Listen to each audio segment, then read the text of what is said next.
တရားချစ်ခင်ဓမ္မမိတ်ဆွေတော်တာရှင်ပေါင်းတို့ရှင်ဓမ္မမိတ်ဆွေများအခုနားဆင်နေကြတဲ့ MP3 တရားခွေကတော့အမရပူရမြို့မဟာကန္နာယုံဆရာတော်အရှင်ဇနကာဘိဝန္တရဲ့ဆဋ္ဌကျမ်းစာကိုကျင့်အဘိဓမ္မာကျမ်းစာဖြစ်ပါတယ်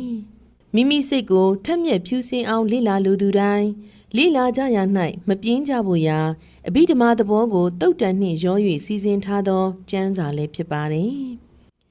ဒါအပြင်အင်္ဂလိပ်ဘာသာဖြင့်ပြန်ဆိုပြီးအဘိဓမ္မာ in daily life စာအုပ်လည်းထုတ်ဝေခဲ့ပြီးဖြစ်ပါတယ်ရှင်။ကျမ်းစာဖတ်ရှုရန်အာမတန်သူများချမ်းသာစွာနားဆင်နိုင်ကြဖို့မြမအတန်ဦးတင်လှဒေါ်မိုးမိုးဆန်းနှင့်တေးတန်ရှင်မေယူမော်တို့ကဖတ်ကြားပူဇော်ကြပြီးအတန်ဖန်းအင်ဂျင်နီယာဦးအောင်ဌေးကခရစ်နှစ်2016ခုနှစ်မတ်လတွင်အတန်ဖန်းယူပူဇော်ထားတာဖြစ်ခါဦးအောင်ကိုမြင့်ကအမရပူရမြို့မဟာကန္နာယုံနာယကဆရာတော်များရဲ့ခွင့်ပြုချက်ကိုရယူပြီးစီစဉ်ထုတ်လုပ်ပူဇော်ခဲ့တာဖြစ်ပါတယ်ရှင်။အခုလိုစာအုပ်မှ MP3 အဖြစ်အတန်သွင်းယူထုတ်လုပ်ရမှာပုထုဇဉ်တလိသတိမိရော့ပေါ့ဆဆတဘာဝကြောင့်စာဖတ်မမှန်အတန်အတွက်မှားပြုမိညာတော့အမှားကိုမြင်အမှန်ကိုပြင်၍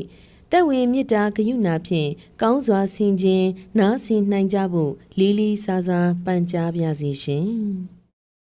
အခုချိန်ကစပြီးကိုကျင့်အဘိဓမ္မာကျမ်းစာအချီနီတန်းကိုစတင်ဖတ်ကြားပူဇော်ပါရမယ်ရှင်ပဇာတပ္ပတုတ်တယံတုဝုထဟန္တုသူမင်္ဂလံဒုသင်တုဒုက္ကတိင်္ဂမေပုရင်တုတပ္ပပါရမေပဇာတပ္ပကိုစီကိုငါကိုဒေတာ၌ပြောကြဆက်ရတရဝဟုသမျှတို့သည်တုတ်တယံတုအိမ်မဲ့ရမဲ့ကောင်းစွာမဲ့၍နှစ်သက်ကြည်သာအိမ်ဆဲနိုင်ကြပါစေကုန်တည်းသူမင်္ဂလာမင်္ဂလာချက်တရေရှက်ဝေလန်းသဖြင့်စံပွင့်ကြကုန်သည်ဖြစ်၍ဝုထဟန္တုကောင်းစွာမိုးတောက်အလင်းရောက်လျက်ထမြောင်နိုးကြနိုင်ကြပါစေကုန်တည်းဒုက္ခရိင်္ဂမေအပေဒုက္ခရိရောက်မြည်အကြောင်းမကောင်းညစ်ဆိုဒုစရိုက်မျိုးကိုဒုသင်တုသူတော်ကောင်းလက်နဲ့တရားဆက်ဖြင့်ဖြိုးဖြစ်နိုင်ကြပါစေကုန်တည်းတပ္ပပါရမေအလောင်းလျာဖြေကောင်းရာသည်သုံးဖြာဆဲလီပါရမီအပေါင်းအကျင့်ကောင်းကိုဘူရိတုတဆင့်တဲ့တဆင့်ရင်တဲ့ရင်အောင်မလင့်ပုံသေးဖြည့်ခြင်းနိုင်ကြပါစေကုန်တည်းယခုခေတ်၏အဖြစ်အပျက်ကိုလေးနက်စွာစဉ်းစားသောအခါများစွာသောလူတ attva တို့၌မေတ္တာကရုဏာမုဒိတာဟုသောဗြဟ္မစိုးတရားများကွဲပြောက်၍တွေ့ချောက်နေတကဲ့သို့ထင်ရလေသည်ထိုသူတို့၏၆တွေ့အပူဓာတ်သည်သူတော်ကောင်းတို့၌ပင်အရှိန်ဟတ်သဖြင့်တွေ့ချောက်လူမတက်ရှိရလေပြီအပူဓာတ်ဆိုတာဘာလဲထိုအပူဓာတ်ဟူသည်လေတယောက်နှင့်တယောက်မညှာတာနိုင်အောင်ဖြစ်နေသောလောဘဒေါသမာနနှင့်အိတ်တာမစ္စရိယစသည်တို့ပင်သည်ထိုအပူဓာတ်သည်ယခုဘဝတွင်သာ6ကပ်စေသည်မဟုတ်တန်တရားတလျှောက်နောက်ဘဝ၌လည်း6ကပ်စေလိမ့်မည်သာထို့ကြောင့်ထိုအပူဓာတ်တွေကိုယခုဘဝကစွမ်းနိုင်သမျှငြိမ်းသက်လျက်မြင့်မြတ်သောစိတ်ထားဖြင့်မေတ္တာကရုဏာမုဒိတာဟုသောဗြဟ္မစိုးအေးဓာတ်မပြတ်စိမ့်ဆူအောင်ကြိုးစားသင်ကြပေသည်တန်တရားဆိုတာဘာလဲတန်တရားတလျှောက်ဟုသောစကားအရတန်တရားဆိုတာဘာလဲဟုစဉ်းစားပွေရှိ၏တတ္တဝါတို့တည်နေရာဤကမ္ဘာလောကကြီးကိုတန်တရားဟုခေါ်မည်မဟုတ်စိတ်စေတသိက်ရုပ်တရားတို့တစ်ခုပြီးတစ်ခုဆက်ခါဖြစ်နေမှုကိုသာတန်တရားဟုခေါ်ပါသည်လူနတ်မြမာဆိုတာဘာလဲစိတ်စေတသိက်နှစ်ပါးကိုနံတရားဟုခေါ်၏ ထိုနံတရားနှင့်ရုပ်တရားတို့ပေါင်းဆက်၍ဆက်ခါဖြစ်ပျက်နေသောအစဉ်အတန်းကိုပင်လူနတ်မြမဟု၎င်းပုဂ္ဂိုလ်တတ္တဝါငါသူယောက်ျားမိန်းမအထီးအမဟု၎င်းခေါ်ကြရသည်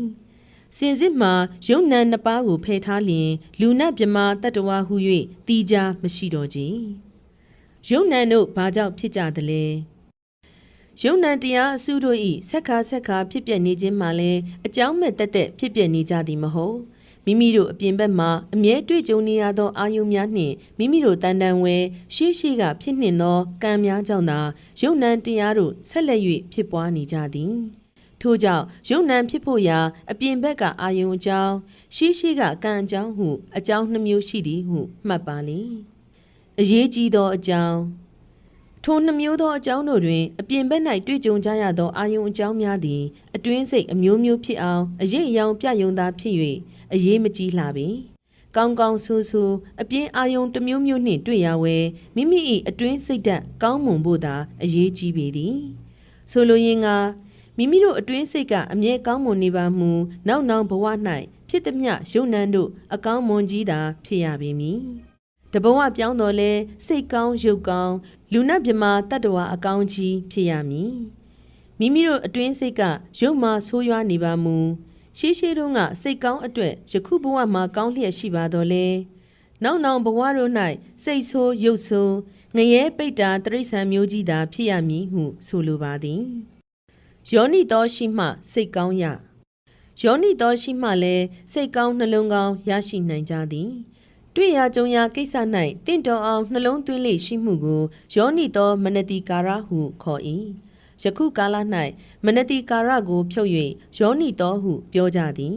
ထိုကဲ့သို့တင့်တော်အောင်နှလုံးသွင်းမှုယောနိတော်ရှိလျင်အကုသိုလ်စိတ်မကောင်းစိတ်မဖြစ်ဘဲစိတ်ကောင်းကြီးဖြစ်သည်ယောနိတော်မရှိလျင်စိတ်ကောင်းဖြစ်လောက်သောအရာရာကိစ္စများ၌ပင်စိတ်မကောင်းဖြစ်နေတတ်၏ထို့ကြောင့်များစွာသောရှင်လူအပေါင်းတို့စိတ်ကောင်းရဖို့ရာယောနိတော်သာလျင်အရေးအကြီးဆုံးဖြစ်ပေသည်အကြောင်းအဆက်ဆက်ယောနိတော်ရှိခြင်းမရှိခြင်းတို့၏အကြောင်းများကစာကောင်းပေကောင်းကြည့်ရှုခြင်းမကြည့်ရှုခြင်းပညာရှိထံနီးခံခြင်းမခံခြင်းများသည်စာကောင်းပေကောင်းကိုကြည့်ရှုလေရှိသူပညာရှိသူတော်ကောင်းထံနီးခံလေရှိသူ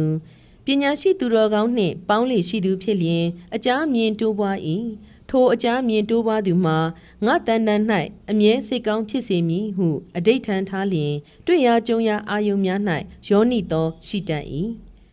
စာကောင်းပေကောင်းများကိုလည်းမကြည့်ရှုပညာရှိသူတော်ကောင်းထံလည်းနီးမခံသူသည်အကြအမြင်နှဲပါ၍စိတ်မထားတတ်ဘဲရှိလေသည်ထို့ကြောင့်တွေ့ရကြုံရကိစ္စ၌ယောနိတော်ရှိသဖြင့်တင့်လျော်အောင်နှလုံးသွင်းကာအရာရာ၌ပြမစိုးတရားလက်ကင်ထားလျက်ကြီးမားသောစိတ်တော်ရှိသူအပေါင်းအသင်းဆန့်သူဖြစ်စေလိုခြင်းနှင့်ချမ်းသာရွှင်မြူယာရုဂုံသိမ်းစည်းစိမ်တိုးတက်နေသည်ဖြစ်စေတစုံတစ်ခုပျက်စီးမှုကြောင့်ဆင်းရဲဒုက္ခရောက်နေရသည်ဖြစ်စေစိတ်နေမပြောင်းစိတ်ကောင်းမပြည့်စိတ်ဆက်ကြီးတီတတ်နှင့်ခန့်န့်ကြီးနေနိုင်စေလိုခြင်း 3. နောက်ဘဝမှစ၍နိဗ္ဗာန်ရသည့်ဘဝတိုင်အောင်ပြောင်းလက်နှင့်အဆက်တမ်းမြင့်ဖို့ရာယခုဘဝ၌ပင်ဒါနသီလစသောလက်လန်းမီယာပါရမီကောင်းမှုကုသိုလ်စုကိုကြိုးစားနေသူဖြစ်စေလိုခြင်းဤသုံးချက်ကိုအရင်ထား၍များစွာသောလူအပေါင်းတို့ကိုကျင့်ကောင်းမှုရာကိုကျင့်အဘိဓမ္မာဟုသောနာမည်ဖြင့်ကျမ်းသစ်တစ်စောင်တီထောင်ဖန်တီးရပေတည်းထောက်မှန်မော်တွင်ကိုယ်အသွင်ကိုဆင်ပြင်းလိုမှုနေ့စဉ်ရှုသို့ယခုဤကျမ်းမှန်လူမှန်း၍ရှုစမ်းစေခြင်းကိုဖြစ်အင်ကိုဆင်ခြင်လေကွက်နေစဉ်တည်းဤတွင်ကိုကျင့်အဘိဓမ္မာကျမ်းစာအချီနီတန်းကိုဖတ်ကြားပူဇော်လို့ပြီးပါပြီရှင်